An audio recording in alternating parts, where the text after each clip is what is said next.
Welcome to From Loneliness to Overflow with Matina. I'm your host, a holistic healing coach, divorce recovery coach, and a passionate advocate for personal growth and your guide on the journey to healing. This podcast is for those who are struggling with the feelings of loneliness, disconnection, feeling stuck, and who are ready to discover their inner potential and live a life overflowing with love and connection. Inside, we're going to explore the path from pain to transformation, bridging the gap between loneliness and abundance through heartfelt conversation, spirituality, energy work, and self-awareness. So let's get started on this soulful journey together.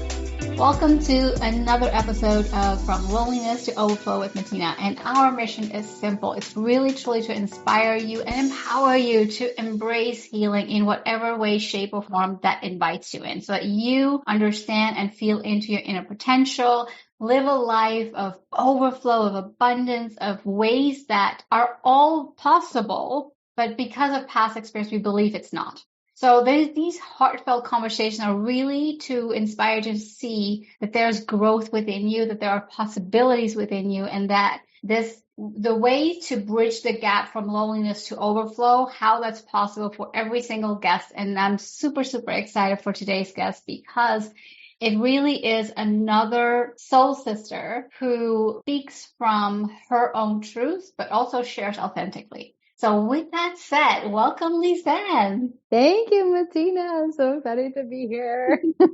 I am super excited to have you. Before we step into our conversation, what your journey has been like from loneliness to overflow, please share a little bit about what you do currently in this world. Okay. Well, I am a multi-passionate being, so I do multiple things currently in this world. I am a film and television actor, a best-selling author, and a spiritual coach. And so those are the three things that I am currently doing. Awesome. That is awesome. I'm super curious how you got to in any of them, because there's always a story why we are shown and open up to new ways of presenting ourselves, but also to explore pathways that we maybe traditionally would not have chosen. So what was for you that pivotal moment, that experience where in your life you felt deeply lonely or disconnected even? I think that there are multiple phases of life where this same sentiment comes up, and some people call them like life crises. So like you hear like quarter life crisis, midlife crisis, spiritual awakening. You can put any label to it. In those spaces, you totally feel lonely because life as you know it is shattering beneath your feet, and you're being asked to step forward into a new reality, a new you, right? Yes. And so one of the first times I think I felt that was probably when I left the law to become an actor. I think the next time I started to feel that was when I started accepting my spiritual gifts and became a spiritual coach, and like honored that I'm a 5th generation shaman. Wow.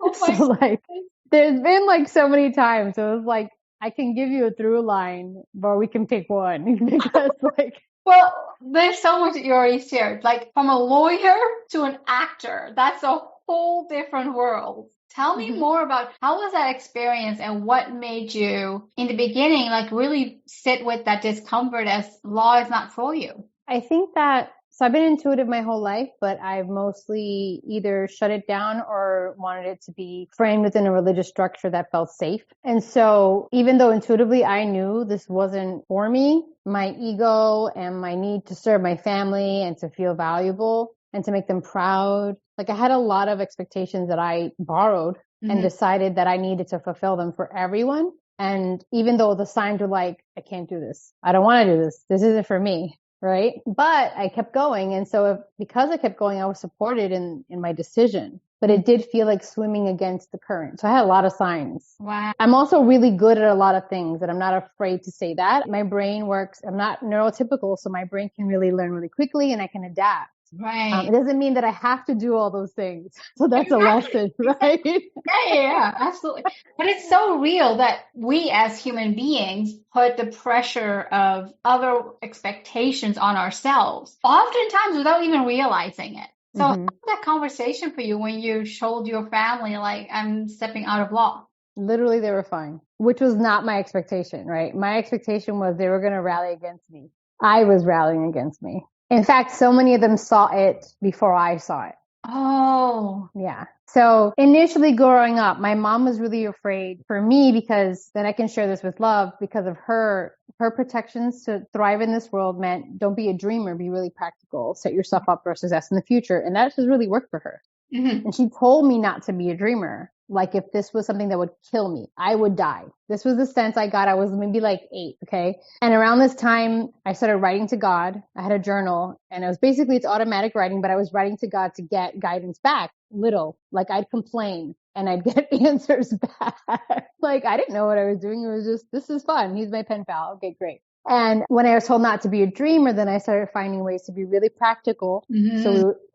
So we would be safe. This is the underscore for us as humans. Our brains need to understand what's happening so we can know how to respond. Are we going to fight? We're going to flee? We're going to freeze? How do I respond to save your life? Yeah. That's the core out of all of it. So don't be a dreamer means save your life. Right. And so I was like, I would have art teachers tell me, when are you going to apply to art school? Let's get your portfolio together. And I would tell them, what am I supposed to do with an art degree? Oh my God. Okay. I was the English major and I'm a very good writer. And they would say, so you're going to go into journalism? And I was like, you don't get a degree for to write. Like I'm going to become a lawyer. Like this doesn't make sense to me. Like creative endeavors were not life-saving endeavors. That's what I thought. That was the story. That was the story. Yes. Total story. And so I totally rejected it. And I stuck my nose up at it because defense mechanism validated what I needed. Right. Yeah. And I wanted to fit into a linear box to make sense of my world. Yeah. But I'm not built to be in a box. None of us are, by the way. None of us are. No, totally not. So my soul was like talking to me, rallying against this. Like, look, there's another way. There's another way. And I'd be like, don't show me. I don't want to see that. Right? Which is me shutting down my intuition and that inner voice until that inner voice was screaming so loud that I couldn't help but listen. And that's the thing. We don't have to get there, but we're so stubborn as humans that we usually do. And so I was struggling in litigation, going to court, taking everything home with me. If we fought in front of the judge on the bench, I'm not hanging out with you after. Like, I hate you. Basically, like I could not compartmentalize. I was like, this battle stays for life. You know what I mean? Right. So I was like, I need to find a way. And I was like, let me take an acting class. Maybe that'll help me shield myself, right? Create a character. The thing was, I was already playing a character. This is so beautiful because your brain tricked you in believing that you're creating a character, even though all of the signs were in there saying like, you need to do this, you can do this. Yeah, totally. And that's how it happens to me a lot. I get tricked a lot and it's always for my highest good. It's hilarious. I think it's so funny. So anyway, I fell in love with acting. It was like my whole spirit went boom. And I was like, yes, I'm rainbows. This is so good. Then fear and doubt comes in and shame. How could I do this to everyone else? What am I supposed to do? This is supposed to be a career. What are people going to say?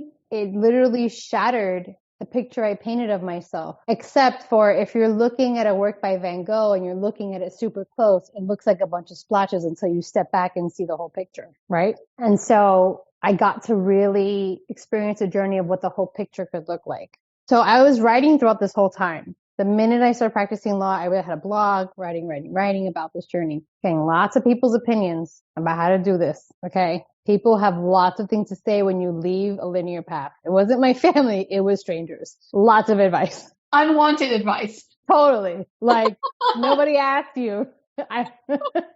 So I overplanned because I was very linear, very rational thinker. Yeah. And I was like reading all the books, doing all the research. And finally I decided to leap. I didn't decide on my own. I asked for something to push me. I said, I don't know what I'm waiting for. I could quit tomorrow. I guess I'm waiting for something to happen. So something did happen and it had to hit see, I kept waiting to be shoved, right? This was like how I would behave. I wouldn't just listen to the sign and leave. I was like, somebody push me. And so like and it was no fault of his own. I had someone I admired say something to me that really hit a core value system that made me so offended that I quit. I was with the firm for almost 8 years. Wow. And I was acting for most of it on the side and doing well and like people finding out. And then like I quit. I finally did it. I was really thankful that he said the stupid thing that got me to go. Because it was so innocuous when I look back on it, but at the time it was harsh. So I left, immediately booked a role off Broadway, and the blog that I've been writing about, all of a sudden the publishing company was looking for stories like mine. I submitted and I heard the roar of God in my voice. What I decide is like how I see and feel God in me. It feels like a rumble, like a roar, like a lion roaring. I can't not mistake it. And I submitted my application of my story. And so like 2 pages of what would be later on part of an anthology. I would like expand on it. And so the story, I submit and immediately that human doubt goes, you're not going to get this. What do you think? Like, who do you think you are? And immediately that roar goes, yes, you are. Oh, yeah. Like boom, like through my body go, okay, like, okay.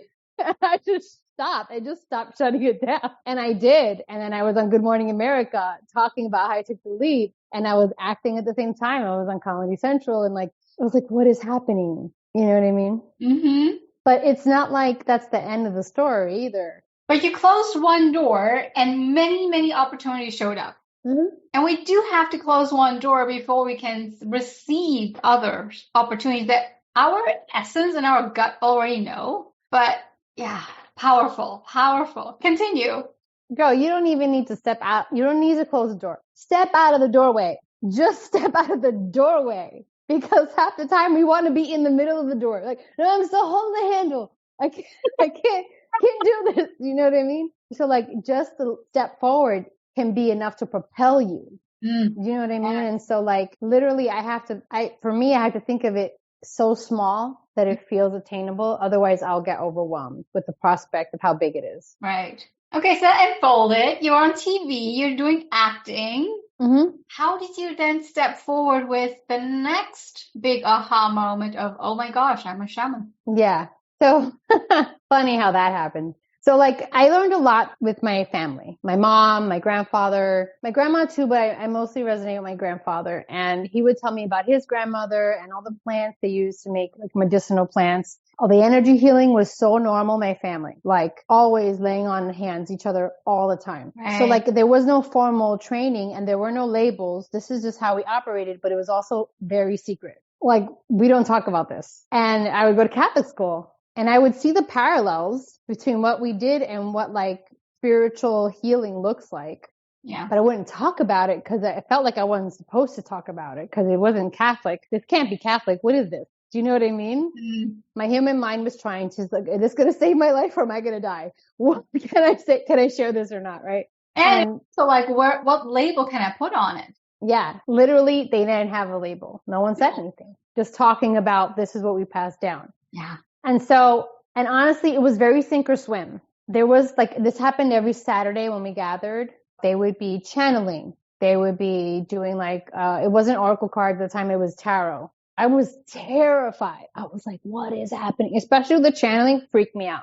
But then when I would go to my aunt's church and she was Pentecostal, she was speaking in tongues. And I was like, that's like this, what's happening on Saturdays, right? Like my brain was trying to understand. And then she was getting visions of what would happen and how God would speak to her. And I'm like, well, that's like exactly what happens on Like my brain would always make the connection, right? But I wouldn't verbalize it. So one day, this was in 2020, my partner bought a house and I was painting in the basement. And I like to do things like in the middle of the night when everyone's sleeping. So it was like 3 a.m. I was almost done with one room. At the time, there was an app called Clubhouse, which I don't know, for those not familiar, it's like being on a podcast live with all the audience members present live with you, right? And there was, oh my God, why do I always forget how to say it? And the Hawaiian word for a shaman is, I think it's a huna. Okay. I have to look it up because I don't want to be wrong. And there was a shaman there talking to what I believe the word is huna. Hold on. Let me look this up. Hawaiian word for shaman. Because I keep saying it wrong. Huna. Yes, I said it right. Okay.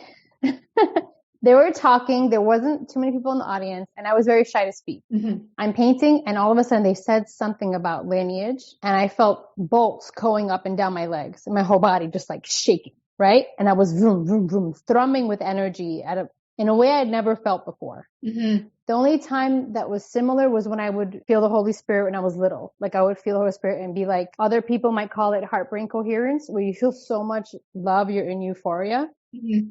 But this was like love at a visceral level. So it's a huge charge. And I go, what is happening to me? And I scrambled to the phone to get in on the call. And I asked them, what is happening? And like, they barely answered my question. Just said, just energy's moving. There's something resonating with you and your body's giving you like the yes, you know? And I'm like, I need to understand this because shaman was not in my language. Right. Puna was not in my language.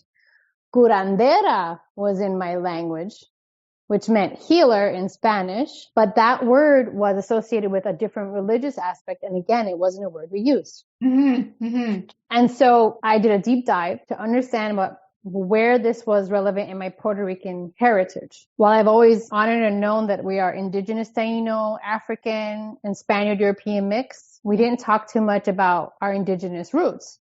But throughout our culture, all these practices my family did on Saturdays, like this is relevant. Yes. And it's prevalent. And when I looked it up, the Taino word for shaman is boitillo and beike. A boitillo is the one that dances between worlds. The beike is the teacher who will learn from the boitillo and bring it to the tribe. Before we continue, I would like to offer you something special. If you desire to deeper and more meaningful connections in your life, and you're looking to improve your relationships with yourself and others, it's time to make a change. I'm inviting you to join our Deepening Connections through Meditation group. Imagine improving your relationships through meditations that foster understanding and growth. Check out matinasingh.com/meditation for more details and use the code GROWTH for an exclusive discount. Now let's get back to our soulful conversation, helping you on your journey of self-awareness and connection. And I was like, I'm dancing between worlds? What? Again, not really owning that could be my title because I didn't answer the call. Mm-hmm. So let me explain that. Since I was little, I was waiting for a call. A nun who taught me in 8th grade, I think I was maybe in 6th grade when I went up to her. She talked about the call of the nun. And I went, okay, sister, her name was Sister Ann. How do you know you got the call? Who calls you? Right? I didn't know. And she laughed and she was like, you just know in your heart. Such a left brain question, right? Like, let's reason of this. Like, I want to understand who's going to call me when and how. Yes. And then what do you specifically say when you get that call? And she's like, you know it in your heart. You just know in your heart that this is a path for you. Yeah. And she's like, I go, what if I think my call is to be a nun? And she's like, you will know. Mm-hmm. And she goes, do you know that it's your call? And I go, no, I want to have boyfriends. I was like, no, I don't think that's what I want. And then as I got older, I was like waiting for this call. And I was like, maybe I want to be a priest. Why can't I be a priest? Priest seems way cooler than nun. I want to do that. And then it was like, I couldn't do that. And then I was mad, right?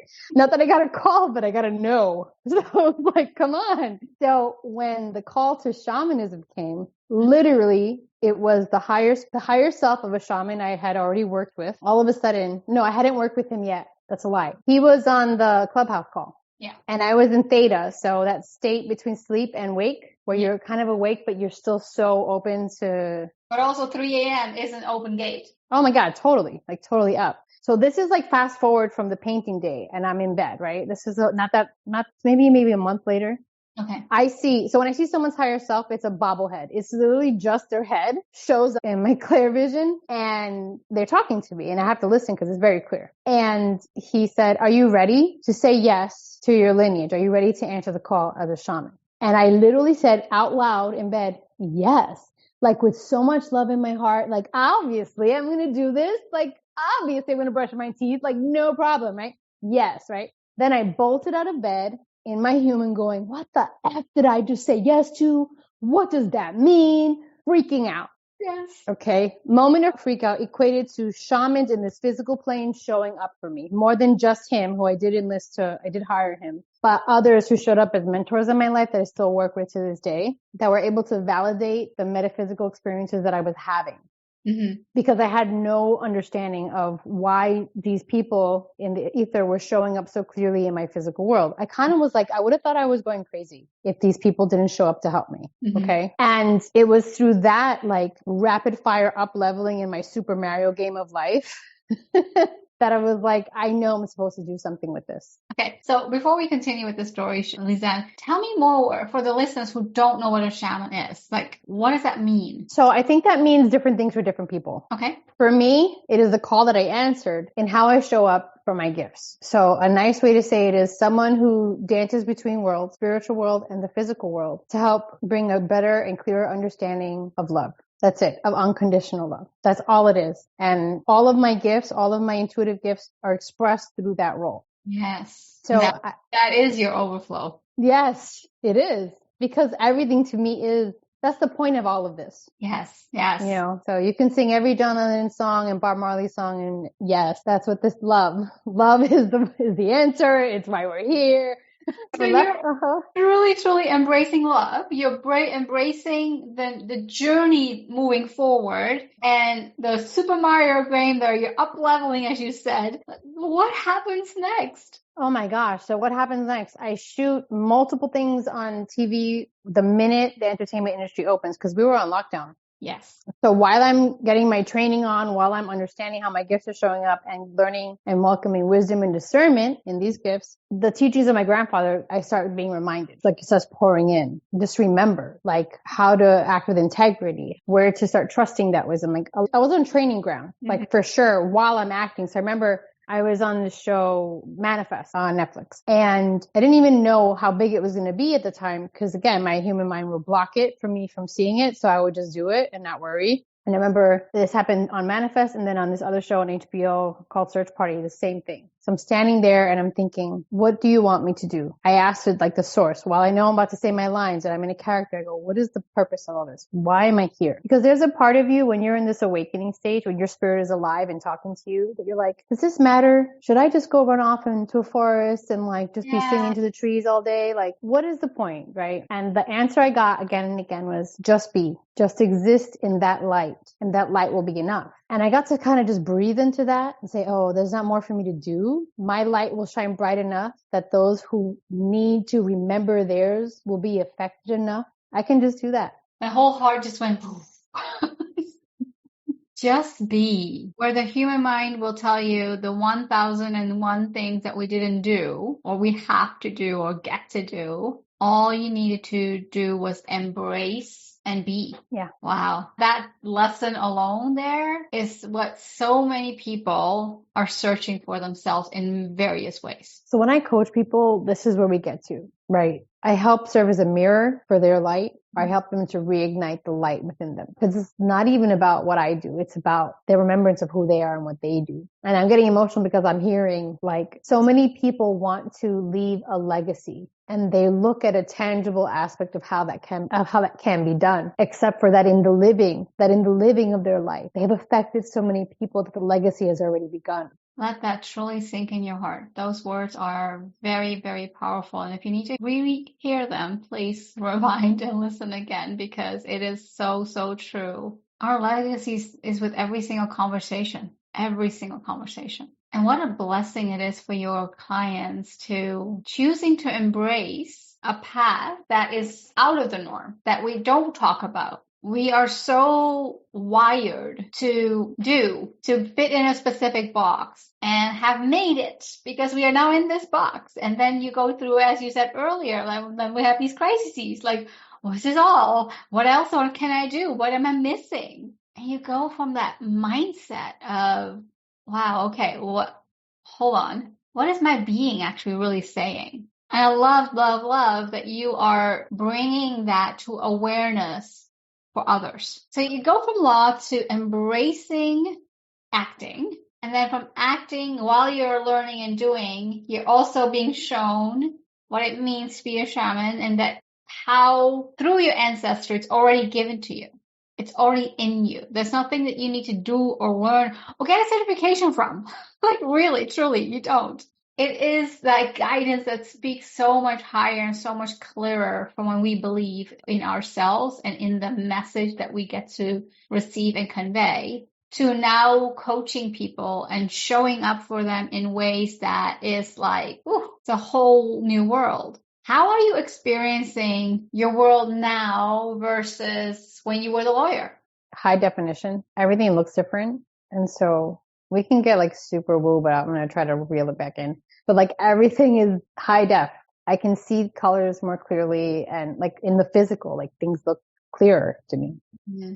Feel different. My experience of energy is different. The way I can show up now versus then. So being highly empathic then, I would feel everything, but I was acting like a sponge and not really owning my gifts. Mm-hmm. When you're really owning your gifts, you transmute everything around you. There's not a lot you have to do, like other than owning your light, your love, right? And letting that magnify. So before we got on the call, or like just as we were breathing together, I'm focusing on expanding my light, right? I'm just focusing on that. And that way, anyone that interacts with my voice, my face, my words, whatever, that light magnifies and magnetizes those who would be open and available to hear that and to receive from that. And that helps me like transmute energy so quickly that I'm not a sponge.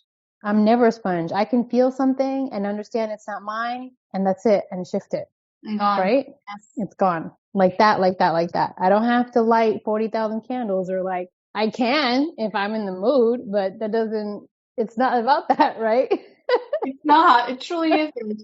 Absolutely. Oh my God. And so like I did do a lot of human things. I became a Reiki master because I was like, I need a definition. My human mind was like, there's no shaman training that's going to give me a piece of paper and be like, I believe you. Do you know what I mean? Like, okay, I believe me. Do you know what I mean? So I became a Reiki master. So I have the paper. I became a certified spiritual coach. So I have the paper. And also like to meet expectations of like how this human business structure should be for people to better learn. Mm-hmm. So, cause it is all learning and remembering, you know, definitely. And this is my experience, but you can tell me what yours is. Like for me, it's been more about remembering than learning. Mm-hmm. Yes. I'm not going to lie. If people are like, oh, you should learn this methodology, blah, I'm like, I don't want to, no, I don't want to do that. No, like literally, I'm like dodging it. Okay. No. I can't tell you how often I was like, okay, I need this certification. I need to do this. And I was like blocks after blocks after blocks. I'm like, you really don't want me to do it? Like, why? Because it doesn't matter. Really, it's for you. Because let me tell you, no one's going, can you show me the certification for the magic I feel right now? Like, nobody cares. Honestly, they're feeling it viscerally, what love feels like, and they do not care who gave me the certification. It's for me and my confidence initially, and for my mind to rationally be like, okay, now I can do this. I have permission from this piece of paper that I'm never going to see again. No, I know. If you want to gain confidence and learn a new skill, absolutely. If you feel called and drawn to something because a part of you remembers and you want to feel stronger in those gifts, do the thing. Yeah. Take the class, get the certification. Do it if it calls you. Don't do it if you feel like someone is shooting all over you and telling you should be doing that. You should have this. You should. That's a different energy. That's about lack of self-confidence, lack of belonging, lack of fitting into a box. That's a different energy, you know? Agree. It's so funny because I actually only did one, and that one certification opened up my gate even more open to spirituality. And I was just like, oh, never done this. What's coming up now? And you just go with the flow, and then the other person like, oh my God, what did you do? I'm like, what did I do? I know. It is so powerful because it's being guided through you. You're literally the vessel through which that guidance has and is coming through. Yes. Sorry. Laughing.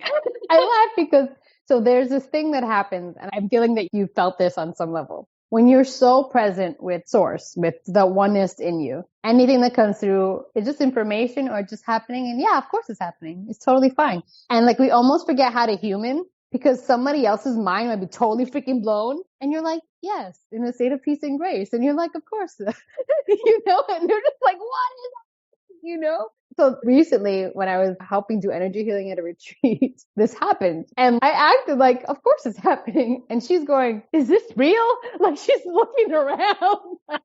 I love giving those specific experiences to people because actually, every single experience is valuable for the level and awareness and readiness of where they are. Yes. There's absolutely no right or wrong here. Like our brain is always like, what's right? What's wrong? What's yes? What's no? No, there is no rules or guidelines here. It's literally the beingness of that moment of what that person is ready to receive. So you always have these beautiful highs and lows. But I love from everything that you shared, Lisann, how from a very young child, you already knew your gifts. And it was contained in this is what we do at home. We don't talk about it. It just happens at home. It's fine.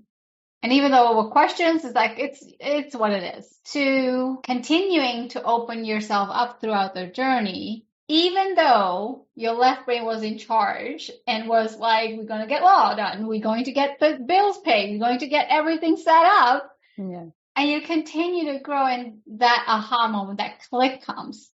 And the whole world just changes because it's something that was already inside of you from day one, and now you're ready to embrace it. So how are you experiencing your own overflow with the battle of your left brain? Well, it can feel like a battle, right? Because you can be in such a state of peace and grace, and the logical mind's going, how are you acting this way? There are logical considerations that need to take place. And you're like, no, it's going to be fine. Like, I know it's going to be fine. It's not delusion. It's a total sense of confidence and love and understanding and trust that the actions that you're taking that have been inspired by the divine are going to be more than enough. They're going to be in such a state of overflow. Yes. And that can look like different things, right? So that can be financial overflow. That can be overflow of love. That can be an overflow of health. That can be an overflow of security, feeling secure in yourself, which for some people, that's where you got to start. Yes. And so I share in the middle, and I never want it to be like, oh, I overcame this and now I'm like, la, la, la, running through daisy fields. Like, no, like there's cycles of this. When people tell me that they got the call of the shaman and they're so excited, I'm like, buckle up. It's like, let's set expectations. The healer heals self first. And so that's the first invitation as a shaman. The call to say yes as a shaman is to start with number one. And so that's what that looks like. And it's still, because anytime I get a client, it will be something that I just learned through, just move through, that I get to support them. And it's so uncanny how it's like, of course you came to me. Of course. Do you know? Yes. Yeah. Oh my gosh, this has been such a lovely and heartfelt conversation. I want to thank you for your beautiful openness and your light to embracing this conversation. So we do have a ritual on this podcast, which is to leave a question for the next guest. And the previous guest has left a question for you. I'm going to ask you that question, and really am curious what your input is going to be on it, because the question is, how do you define freedom? And for someone who doesn't feel free, what advice would you give them? So fitting. It was so fitting. Oh my gosh. Do you know that my word for the year is liberation? Oh my God.